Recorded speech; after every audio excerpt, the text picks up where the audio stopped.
Chapter 3, Just a Dream? St. Thomas, Ontario, July 25th, 2023. It was as though she had fallen from a second-story balcony. Alicia laid in a puddle, her hair heavy and soaked.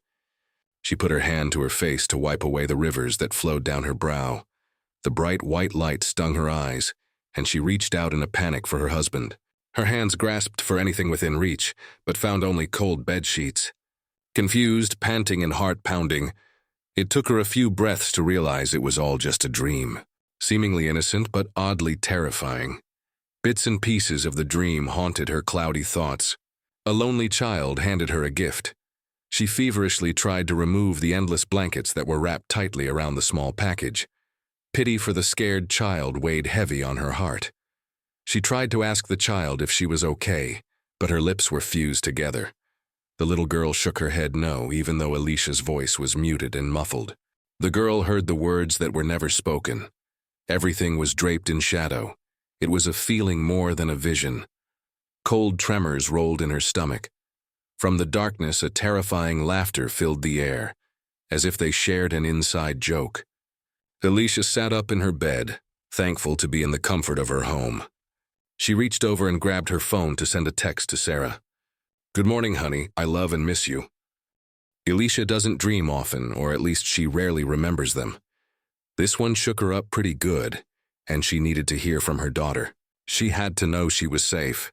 Her eyes adjusted to the light, and she fumbled to find her plush slippers at the side of the bed. "Ah, you woke Mommy. You're gonna get it!" Jackson's little voice carried through the house and instantly warmed her heart. "What? You did it," Dresden said with a maniacal laugh. She threw on her housecoat and made her way down the hall.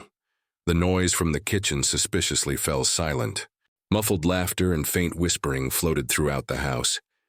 "Surprise!" Two silly boys jumped out and walked around flailing their arms. As she turned the corner to the kitchen, Alicia didn't flinch. She walked straight to the coffee bar where her world's best mommy mug sat waiting. A sprinkle of cinnamon dusted the inside. She poured herself a cup of the best dark roast coffee money could buy. Well, at least the best can of coffee the grocery store had on sale that week. Gourmet or not, that first cup as soon as she woke put a smile on her face. Not quite sure what to say. Monkeys?" she asked with a slight curl on her lips. Jackson squeezed her leg. She bent down and kissed him on the forehead. "You guys are up early." "Yep," Jackson responded and took off to the living room. She looked up to Dresden. "Early bird gets the worm," he said, shrugging his muscular and heavily tattooed shoulders. "You okay? You're all sweaty." "I'm good, just a messed up dream."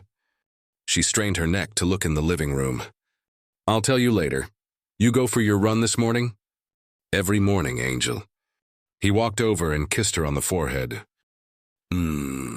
Salty.